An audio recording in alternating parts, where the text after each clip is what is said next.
ভদ্রায় বিধসে রঘুনাথায় নাথায়, ঠিক আছে, সীতায়া পাতাই নমঃ। মন মন্দিরে মনমোহন, তুমি দাঁড়াও বাড়ি গাছিয়া। মন মন্দিরে মনমোহন, দাঁড়াও বাড়ি গাছিয়া।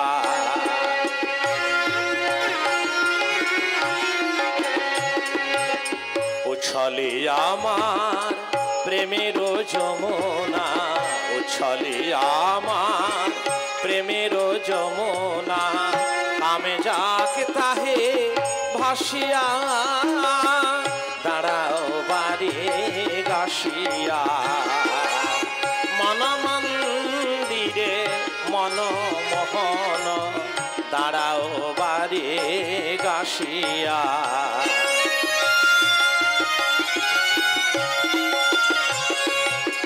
নয়নের জলে হৃদয় আসন রেখেছি ধৌত করিয়া। নয়নের জলে হৃদয় আসন রেখেছি ধৌত করিয়া। সে আসনে বস রাম রঘুবর, হাসিয়া হাসিয়া হাসিয়া, দাঁড়াও বাড়ি গাছিয়া। মন মন্দিরে মনমোহন,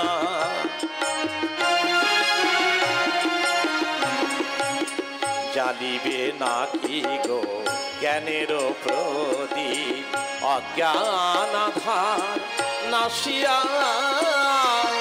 জ্বালিবে নাকি গো জ্ঞানের প্রদীপ, অজ্ঞান আধার নাসিয়া। দুলিবে নাকি গো ষাট চক্রে,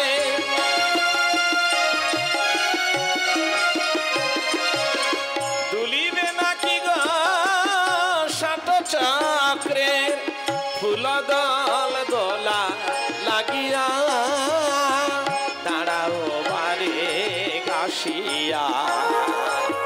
মন মন্দিরে মনমোহন, দাঁড়াও বাড়ি গাছিয়া।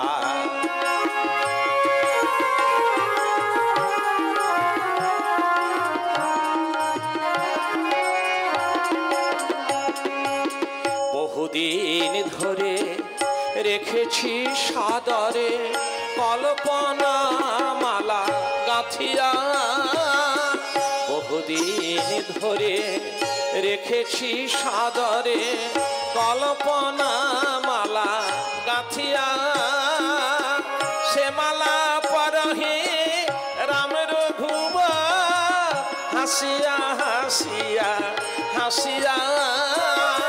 সে মালা পরহি রাম রঘুবর, হাসিয়া হাসিয়া হাসিয়া, দাঁড়াও বাড়ি গাছিয়া। মন মন্দিরে মনমোহন, দাঁড়াও বাড়ি গাছিয়া। তুমি দাঁড়াও।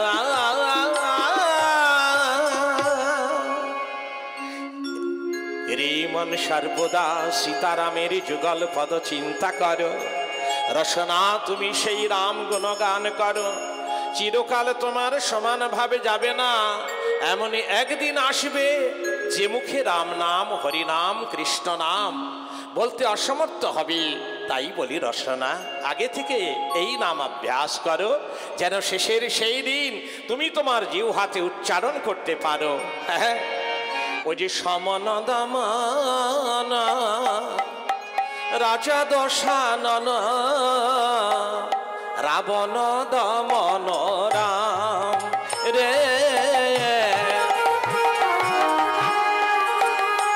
আহা সমন দমন রাজা দশানন, রাবণ দমন রাম রাম। ওরে সমনকে দমন করেছিল রে, সমনকে দমন করেছিল রে, সে যে লঙ্কার রাবণ। রাবণ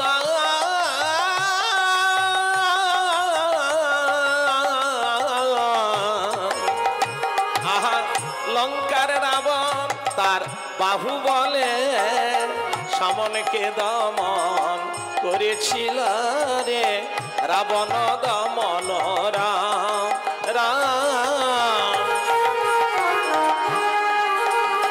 আহা সমন দমন রাজা দশানন, রাবণ দমন রাম রে। ওরে সমন ভবন হবে না দমন, সমন ভবন। ওরে সমন ভবন হবে না গমন, যদি বলো রাম নাম রে, যদি বলো রাম নাম নাম, যদি বলো রাম নাম, যদি বলতে পারো ওরে প্রাণ কাঁদাই বলতে পারো, হে রাম আমি তোমার হলাম বলে তোমার বিষয় বাসনা ত্যাগিয়ে, হে রাম আমি তোমার হলাম বলে প্রাণ কাঁদাই বলতে পারো। ওরে সুধা মাখা রাম নাম বলো বারে বার, সুধা মাখা রাম নাম, আহা সুধা মাখা রাম নাম, সুধা মাখা এই নামে কত সুধা আছে, যদি বলবার মতো বলতে পারো, নামে কত সুধা আছে। আহা সুধা মাখা রাম নাম বলো বারে বার, সুধা মাখা রাম নাম ভেবে দেখো নাম বিনে গতি নাহি আর, ওরে গতি নাই গতি নাই, আহা গতি নাই গতি নাই, সুধা মাখা নাম বিনে গতি নাই গতি নাই, সুধা মাখা নাম বিনে কিনা কলি যুগের মানুষের গতি নাই গতি নাই, অল্প আয়ু মানুষের নাম বিনে গতি নাই। তাই বলি রসনা আগে থেকে এই নামাভ্যাস করো, যেন শেষের সেই দিন তুমি তোমার জিহ্বাতে উচ্চারণ করতে পারো। গোবিন্দ জয় জয় গোপাল জয়, গোবিন্দ জয় জয় গোপাল জয়,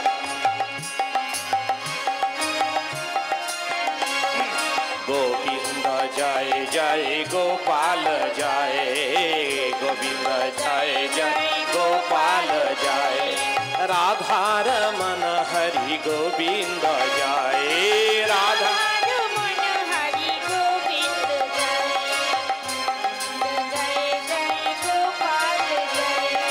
রাধার মন হরি গোবিন্দ জয়, রাধার মন হরি গোবিন্দ জয়, গোবিন্দ জয় জয় গোপাল জয়।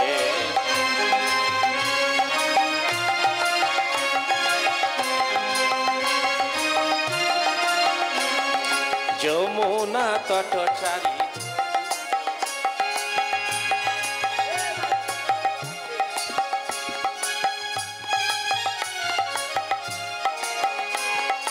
যমুনা তটচারী গোবিন্দ, আর একটু বলো, যমুনা তটচারী গোবিন্দ জয়, গোবিন্দ জয় জয় গোপাল জয়, গোবিন্দ জয় জয় গোপাল জয়, যমুনা তটচারী গোবিন্দ জয়।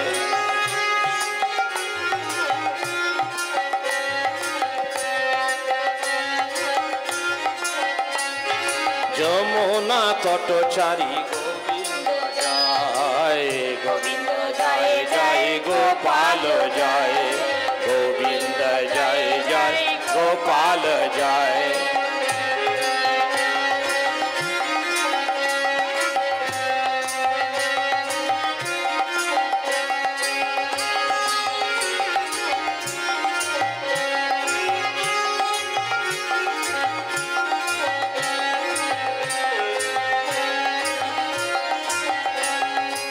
কালীয় দমনকারী গোবিন্দ জয়, কালীয় দমনকারী গোবিন্দ জয়, গোবিন্দ জয় জয় গোপাল জয়, গোবিন্দ জয় জয় গোপাল জয়।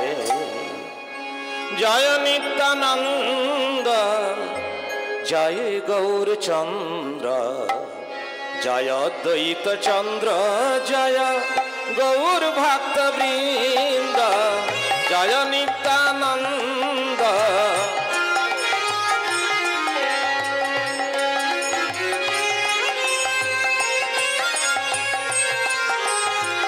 জয় নিত্যানন্দ জয় গৌরচন্দ্র, জয় অদ্বৈত চন্দ্র জয় গৌর ভক্ত বৃন্দ, জয় নিত্যানন্দ জয় গৌরচন্দ্র, জয় অদ্বৈত চন্দ্র জয় গৌর ভক্ত বৃন্দ, জয় নিত্যানন্দ।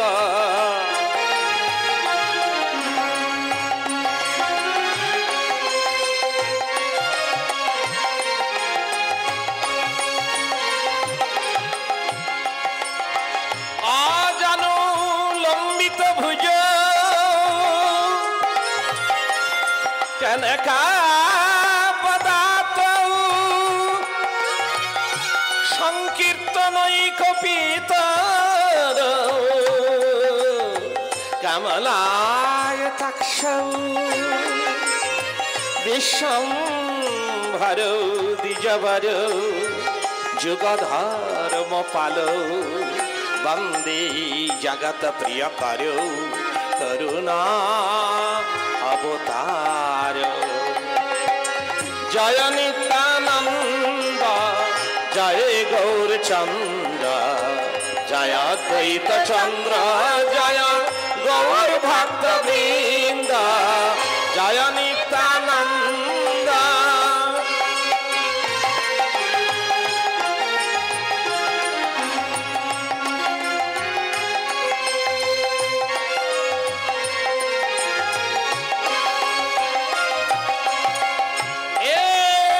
কৃষ্ণ করুণা সিন্ধু দীনবন্ধু জগৎ পতে,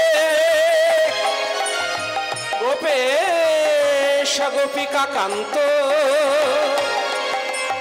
রাধাকান্ত নমস্তুতে। জয় নিত্যানন্দ জয় গৌরচন্দ্র, জয় অদ্বৈত চন্দ্র জয় গৌর ভক্ত বৃন্দ।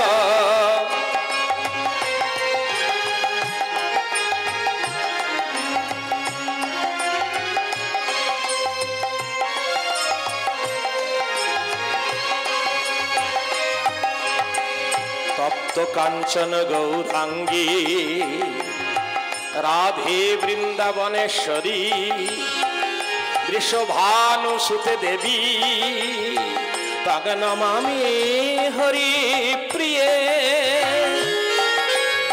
রামায় রামচন্দ্রায় রামভদ্রায় বিধসে, রঘুনাথায় নাথায় সীতায়া পতয়ে নমঃ। জয় নিত্যানন্দ জয় গৌরচন্দ্র, জয় অদ্বৈত চন্দ্র জয় গৌর ভক্ত বৃন্দ, জয় নিত্যানন্দ।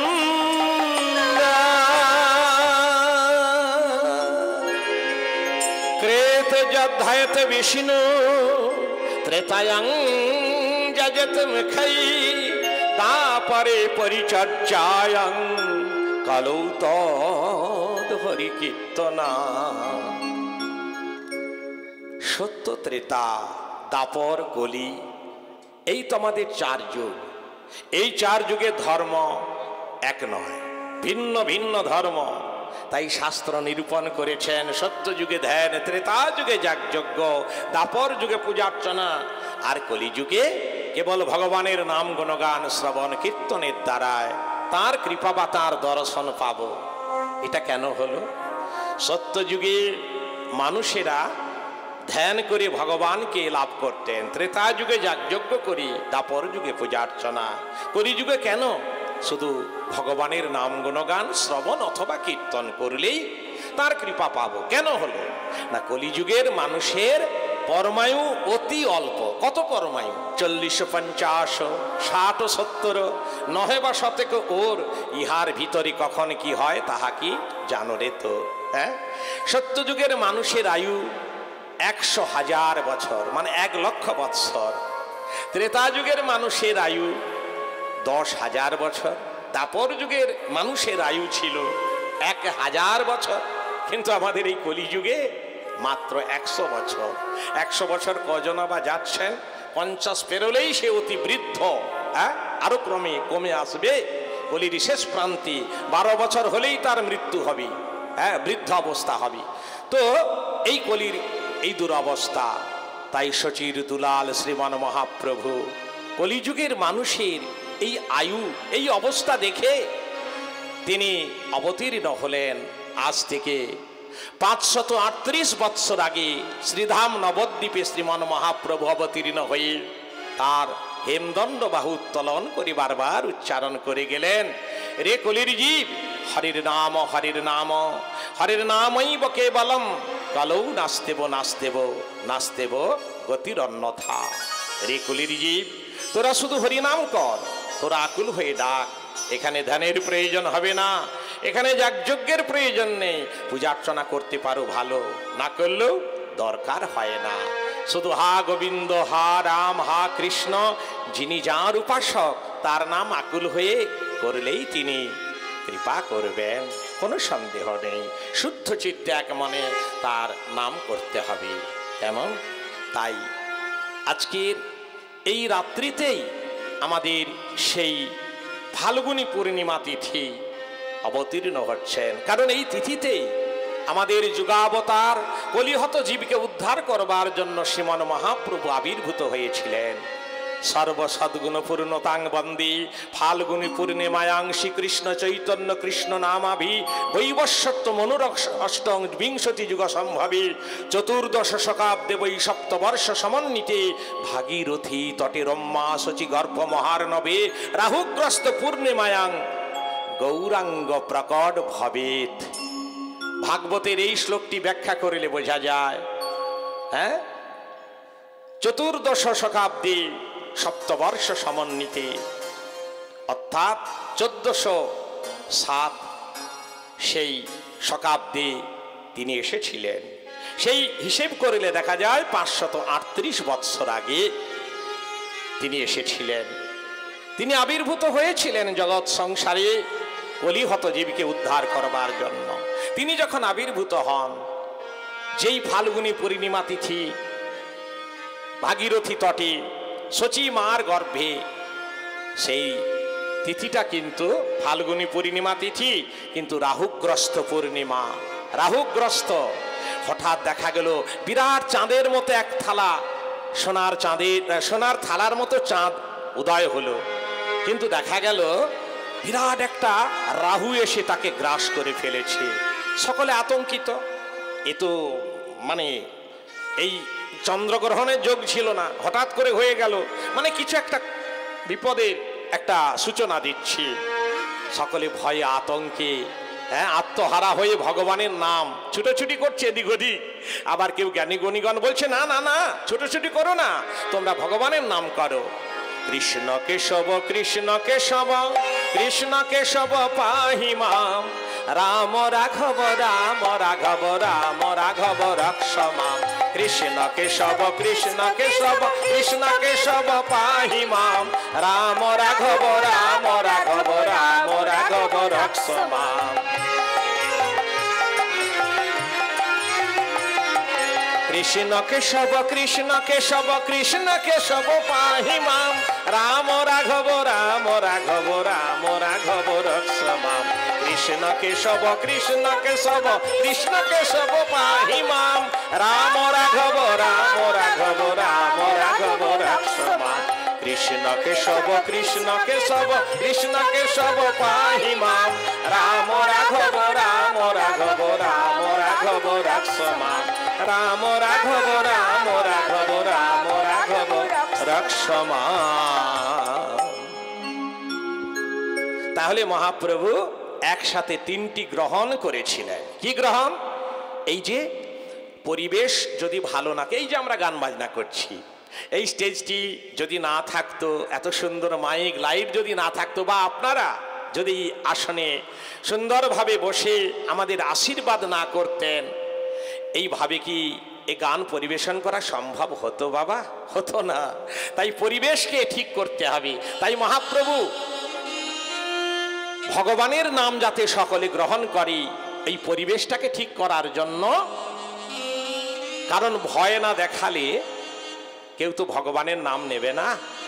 তাই একটা বিপদের একটা সংকেত দিয়ে দিলেন, বোধহয় কিছু বিপদ হবে, প্রলয় হবে, ভূমিধস ভূমিকম্প হবে, সকলে ভগবানের নাম। হ্যাঁ, তাহলে আকাশে হলো চন্দ্রগ্রহণ, সেই ভয়ে জীবের হলো নাম গ্রহণ। সেই শুভ লগ্নে শুভ যোগে আমার মহাপ্রভু নিলেন জন্মগ্রহণ। তো মহাপ্রভুর জন্মগ্রহণ হয় না, আবির্ভাব হয়। তো যাই হোক, কবি লিখেছেন, মহাজন লিখেছেন, তো একসাথে তিনটি গ্রহণ করেছিলেন। তাই আর এদিকে বাসু ঘোষ, যিনি পদকর্তা এবং মহাপ্রভুর সঙ্গী ছিলেন, তিনি দর্শন করে বলছেন, ওরে জয় জয় কলরব নদিয়া নগরী, জয় জয় কলরব নদিয়া নগরী, জয় জয় কলরব নদিয়া নগরী, জনমল ভিলা গোরা সচির উদারী, জনমল ভিলা গোরা, জনমল ভিলা গোরা সচির। ফাল্গুনী পূর্ণিমা তিথি নক্ষত্র ফাল্গুনী, ফাল্গুনী পূর্ণিমা তিথি লক্ষণ ফাল্গুনী, শুভক্ষণে জনমিলা গোরা গুণমণি, শুভক্ষণে জনমিলা মণি। পূর্ণিমার চন্দ্র যিনি কিরণ প্রকাশ, পূর্ণিমার চন্দ্র যিনি কিরণ প্রকাশ, দূরে গেল অন্ধকার পাইয়া নৈরাশ, দূরে গেল অন্ধকার পাইয়া নৈরাশ। দাপরে নন্দের ঘরে কৃষ্ণ অবতার,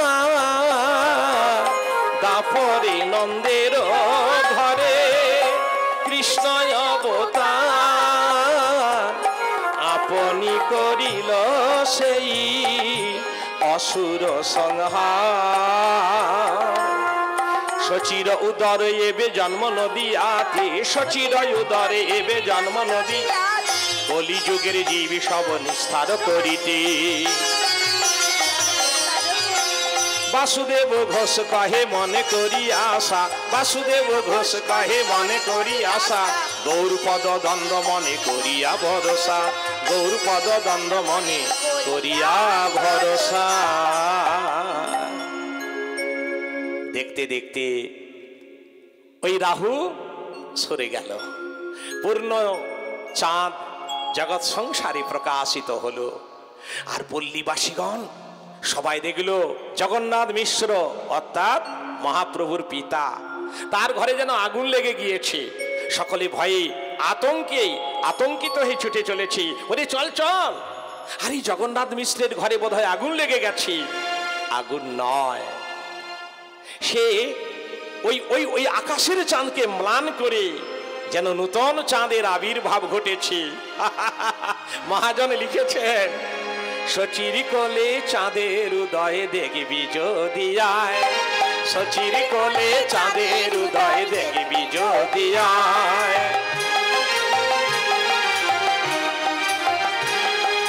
লক্ষ চাঁদের আলোক জলে চাঁদের দুটি রাঙা পায়, ওই লক্ষ চাঁদের আলোক জলে চাঁদের দুটি রাঙা পায়।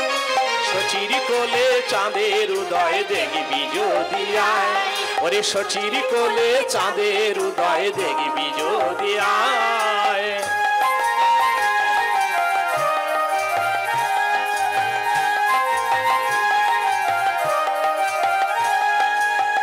চাঁদে কলঙ্ক রেখা আঁকা বাঁকা যায় গো দেখা। ও চাঁদে কলঙ্ক রেখা আঁকা বাঁকা যায় গো দেখা। ওরে এ চাঁদে কলঙ্ক নেই অকলঙ্ক গায়ে, এ চাঁদে কলঙ্ক নেই অকলঙ্ক গায়ে। শচীর কোলে চাঁদের উদয় দেখবি যদি আয়।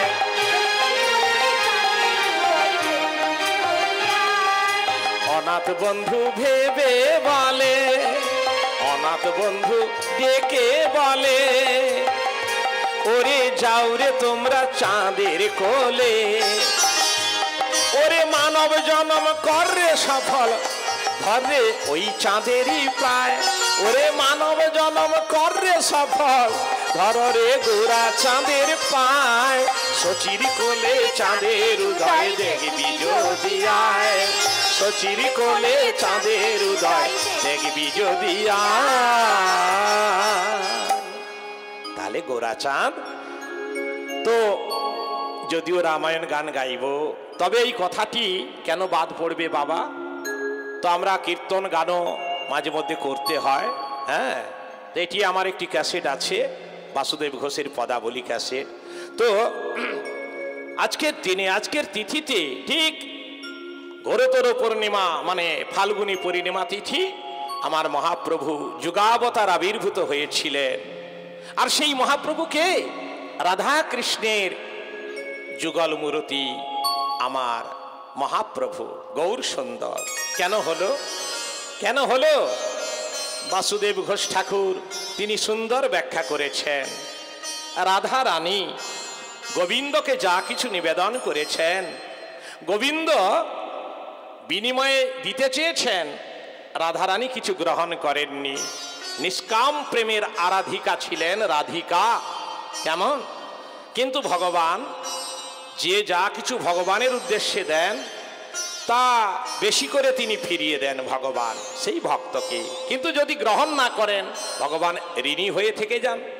আর ঋণী হয়ে যখন থেকে যান, সেই ঋণ শোধ করবার জন্য ভগবান ছটফট করেন। তো রাধারানীকে বললেন যে রাধে, তুমি আমাকে যে প্রেম নিবেদন করেছ তুমি কিছুই গ্রহণ করনি, তার জন্য আমি তোমার কাছে ঋণী হয়ে থেকে গেলাম। এই ঋণ শোধ করবো আগামী কলিযুগে। কলিহত জীবকে উদ্ধার করবার লক্ষ্যে যে আমি অবতীর্ণ হব, তাতে আমি নাম নেব গৌর হরি। গোবিন্দ নামের গো, রাধা নামের রা, এই নিয়ে হব আমি গোরা। ভেতরেতে রব আমি, বাহিরে রবে তুমি। তব কান্তি ধরিয়া তব ভাবে বিভাবিত হয়ে রাধা প্রেম জগৎ সংসারকে জানাইব। হা কৃষ্ণ বলে দাঁড়ে দাঁড়ে ঘুরে ঘুরে। তাই আমার গৌর সুন্দর আজকে সোনা কাঁচা সোনার তনু আজকে এসেছেন। তাই বাসুদেব ঘোষ ঠাকুর তিনি তার পদে লিখেছেন, যদি গৌরাঙ্গ না হতো কেমনে হইত, কেমনে ধরিতাম দে। গৌরাঙ্গ না হতো কেমনে হইত, কেমনে ধরিতাম দে।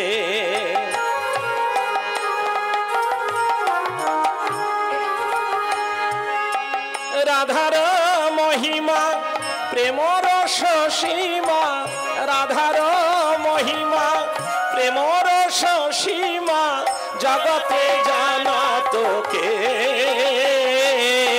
জগতে জানা তোকে, জগতে জানা তোকে।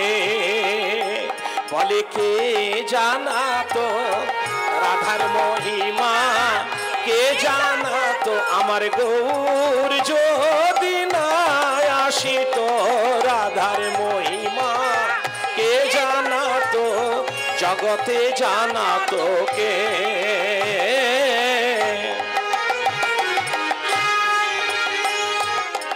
মধুর বৃন্দা বিপিন মাধুরী প্রবেশ চাতুরী সা,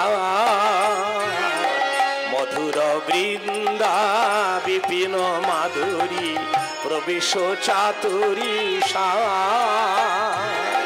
বরজ যুবতী ভাবের ভকতি সকতি হইত কার, সকতি হইত কার।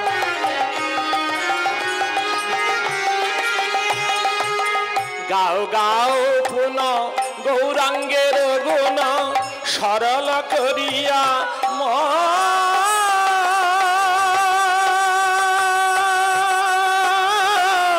সরল করিয়া মন। এ ভব সাগরে এমন দয়াল, এ ভব সাগরে এমন দয়াল কে আর আছে একজন, কে আর আছে একজন। বলে দেখলেম না হে ওরে এমন দয়াল, দেখলেম না হে আমার গৌর সুন্দর দয়াল, আমার এমন দয়াল দেখলেম না হে সকতি হইত কার। গৌরাঙ্গ বলিয়া না গেল গলিয়া কেমনে ধরিল দে, হরি গৌরাঙ্গ বলিয়া না গেল গলিয়া কেমনে ধরিল দে। রাধার কিনা বাসুর হিয়া পাষাণ দিয়া কেমনে গড়িয়াছে, বাসুর হিয়া পাষাণ দিয়া কেমনে গড়িয়াছে। বলে কে গড়েছে ওরে বাসুর হিয়া, কে গড়েছে ওরে এমন করে পাষাণ দিয়া, বাসুর হিয়া কে গড়েছে। তাহলে আমার এই গৌরাঙ্গ সুন্দর তিনি দাপর যুগের কালাচাঁদ এসেছেন গৌর হয়ে। তাই আমরা আজকের সেই গৌরাঙ্গের অনেকে বলেন গৌর পূর্ণিমা, গৌরাঙ্গদেব আবির্ভূত হয়েছিলেন বলে এই পূর্ণিমার এক নাম গৌর পূর্ণিমা, ফাল্গুনী পূর্ণিমা অনেকেই বলেন। গৌর সুন্দর আবির্ভূত হয়েছিলেন। বাসু ঘোষ কেমন সুন্দর করে বর্ণনা করেছেন একটি করে ওই পদটি গিয়ে তারপর রামায়ণে প্রবেশ করব। কারণ এই তিথিতে আগামীকাল কি হবে জানি না, তবে এই তিথিতে এই ধরনের এই মহাপ্রভুর আবির্ভাব নিয়ে এই কীর্তন অবশ্যই জরুরি। আমাদের শ্রবণ করা বা কীর্তনীয়ারা যারা কীর্তন করেন তাদেরও এই গান করা অবশ্যই, কারণ তারা প্রচারক। ভগবান তাদের পাঠিয়েছেন এই তার গুণাবলী প্রচার করবার উদ্দেশ্যে। কিন্তু যেদিনের সেই জিনিসটা যদি প্রচার না করা হয় তাহলে অপরাধ হয়ে যাবে। তাহলে বাসু ঘোষ কি বলছেন? জয় জয় জগন্নাথ সচিরনন্দন, ত্রিভুবনে করে যার চরণ বন্দন। জয় জয় জগন্নাথ সচিরনন্দন, ত্রিভুবনে করে যার চরণ বন্দন।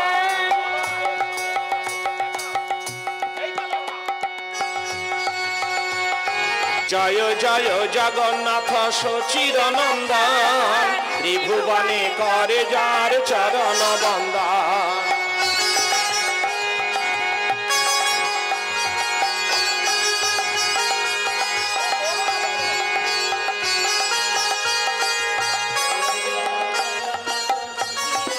বন্দন।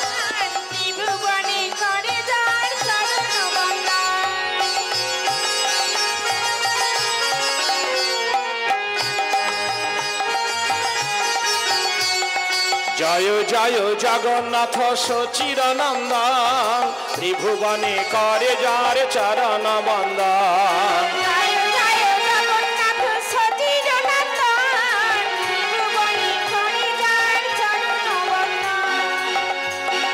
নীলাচলে শঙ্খ চক্র গদা পদ্মধার, নদিয়া নগরে দণ্ড কমণ্ডলুকার। নীলাচলে শঙ্খ চক্র গদা পদ্মধার, নদিয়া নগরে দণ্ড কমণ্ডলুকার। জয় জয় জগন্নাথ সচিদানন্দন, ত্রিভুবনে করে যার চরণ বন্দন।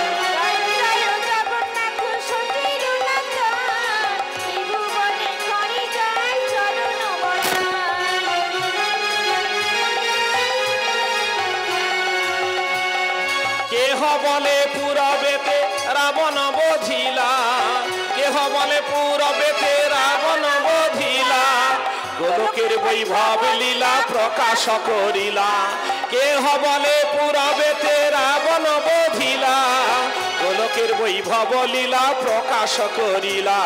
শ্রীরাধার ভাবেতে এবে গোড়ায় অবতার, হরে কৃষ্ণ নাম গৌর করিল প্রচার।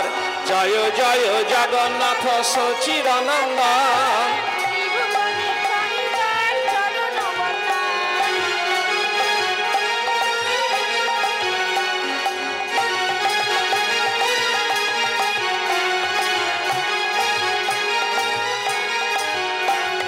বাসুদেব ঘোষ কহে করি জোড়ো হাত, যেই গৌর সেই কৃষ্ণ সেই জগন্নাথ। বাসুদেব ঘোষ কহে করি জোড়ো হাত, যেই গৌর সেই কৃষ্ণ সেই জগন্নাথ। যেই গৌর সেই কৃষ্ণ সেই জগন্নাথ, যেই গৌর সেই কৃষ্ণ সেই জগন্নাথ। হরি বল হরি বল হরি বল হরি বল হরি বল হরি বল হরি বল হরি বল। নিতাই গৌর প্রেমানন্দে হরি হরি বল হরি বল হরি বল হরি বল। তাহলে এই কর্মকাণ্ডের মধ্য দিয়ে আমরা ঈশ্বরীয় কৃপা, মহাপ্রভুর কৃপা তবেই লাভ করব। তবে গিয়ে আমরা নিজেরা পবিত্র হব। আর আমরা যদি পবিত্র হতে না পারি, তাহলে পরমেশ্বরের কাছে আমরা পৌঁছাতে পারবো না। এবং পরমেশ্বরের কাছে যে আমরা কথা দিয়ে এসেছি, সেই কথা মতো আমরা কিছুই এগোতে পারবো না। তাই যা কিছু করি ইষ্টকে খুশি করার জন্য, ইষ্টকে খুশি করার লক্ষ্যেই কিন্তু আমরা যা কিছু সব করি। তাই আমাদের ইষ্টকে খুশি করতে গেলে ভগবানের নাম গুণগান শ্রবণ কীর্তনের মধ্য দিয়ে আমরা ইষ্টকে খুশি করব, ভগবানকে খুশি করব। তাহলে চলুন এবার রামায়ণে প্রবেশ করা যাক। মহাপ্রভু তিনিও রামায়ণ শুনতেন, রামায়ণ তিনি অধ্যয়ন করতেন। কারণ তিনি যে যুগাবতার, তাকে অনেক গবেষণা করতে হয়েছে। এবং তাই কলিহত জীবকে বলতে পেরেছে যে হরের নাম হরের নাম হরের নামই বকে বলম, কলৌ নাস্তেব নাস্তেব নাস্তেব ভূতির অন্যথা। কেন না, তিনি রামায়ণ পড়ে পড়ে দেখলেন মা শবরী তিনি অতি অল্পেই ভগবানের কৃপা, রামের কৃপা লাভ করলেন। কিভাবে লাভ করলেন? কি তার এমন গুণ ছিল? যোগ্যতা অনুযায়ী তো তাকে প্রমোশন দেওয়া হয়, হ্যাঁ, পদে, উন্নীত পদে তাকে আসীন করা হয়। তা কি এমন তার গুণ ছিল? তিনি দেখলেন তার ছিল না জাতির অহংকার, অস্পৃশ্য চণ্ডালিনী। তার ছিল না বিদ্যার অহংকার, তিনি একবারে নিরক্ষর। তার ছিল না রূপের অহংকার, কুৎসিত চেহারা ছিল। তার ছিল না ধন ঐশ্বর্যের অহংকার। হ্যাঁ, এই অহংকার বর্জিত সাধন ভগবান সেটাই পছন্দ করেন। তাই জগৎ সংসারকে বললেন ত্রিনাদপি শুনিচেন তররিব সহিষ্ণু না অমানি না মানদেন কীর্তনীয় সদা হরি। হ্যাঁ, এই কলম দিলেন যে বৈষ্ণব বলে কথা নয়, বৈষ্ণব একটা ধর্ম বিশেষ, হ্যাঁ, একটা বিশিষ্ট ধর্ম, মানে সম্প্রদায় বৈষ্ণব। এই কথাটা। কিন্তু সবথেকে বড় কথা মানুষের ধর্ম, মানুষের ধর্ম সে যদি পালন করতে পারে ভগবান অনায়াসে তাকে কৃপা করবেন। বৈষ্ণব ধর্ম গ্রহণ করেছি কিন্তু পালন করতে পারছি না, তাতে কোনো ফল হবে না। কিন্তু বৈষ্ণব ধর্ম গ্রহণ করেননি অথচ তিনি পালন করছেন, অবশ্যই তিনি কৃপা লাভ করবেন, কৃপা পাবেন। হ্যাঁ, কেউ হয়তো বীজ গ্রহণ করেছেন, ভালো কৃষকের কাছ থেকে ভালো বীজ গ্রহণ করেছেন, বীজ আর চাষ করেননি, ঘরে রেখে দিয়েছেন, ফসল কি হবে? হবে না। আবার অন্য কৃষক দেখা গেছে ভালো বীজ হয়তো পায়নি, তার একটা কমা বীজ এনে ধান বীজ সে যত্ন সহকারে রোপণ করলো, তাহলে তার তো ধান হবেই। তা তেমনি মানুষের যে ধর্ম সেই ধর্মটা পালন করাই হচ্ছে প্রকৃত ধর্ম। তা সে ধর্মটা কি? তৃণাদপি শুনিচেন তররিব সহিষ্ণু না। তৃণ মানে ঘাস, ঘাসের উপরে চলাফেরা করি আমরা, ঘাস কোনো প্রতিবাদ করে না। হ্যাঁ, তাহলে তৃণের থেকেও অধিকতর আমাদের হতে হবে, আমাদের সহ্যগুণ বাড়াতে হবে, আমাদের সে কমলতা যেমন দান করে, তৃণ মানে ঘাস, আমরাও পরোপকারী হব। আমাদের মধ্যে কোনো অভিমান থাকবে না, অহংকার থাকবে না। তৃণাদপি শুনিচেন তররিব সহিষ্ণু না।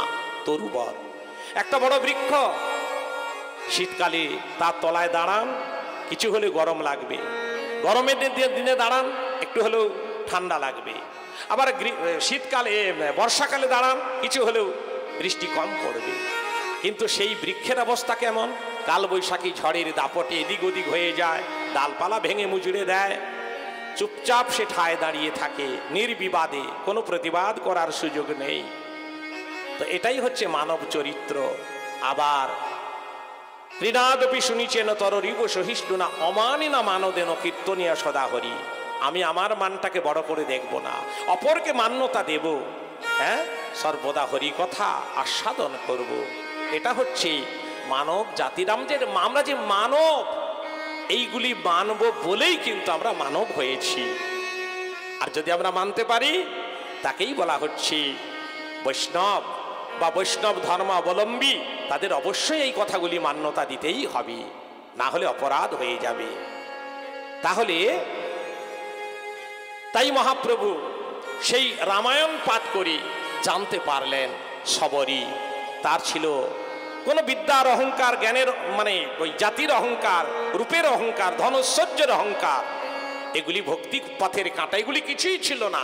ছিল না বলেই অতি অল্প সাধনায় তিনি ভগবানের কৃপা লাভ করলেন, রামের দর্শন পেয়ে গেলেন, রামের কৃপা লাভ করলেন।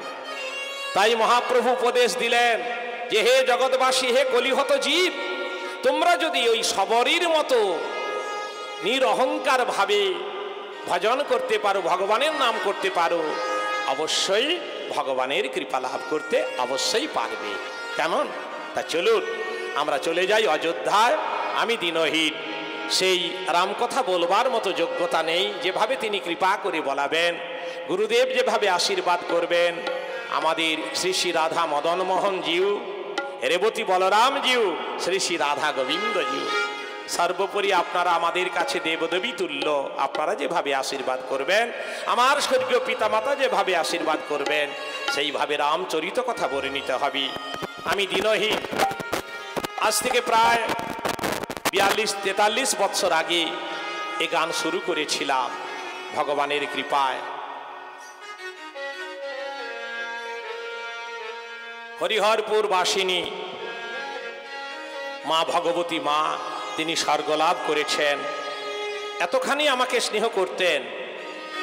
ঠিক সেই সময় তার একটি কনিষ্ঠ ছেলে আত্মহত্যা করে মারা যায়। পুত্র শোকে পাগলিনী।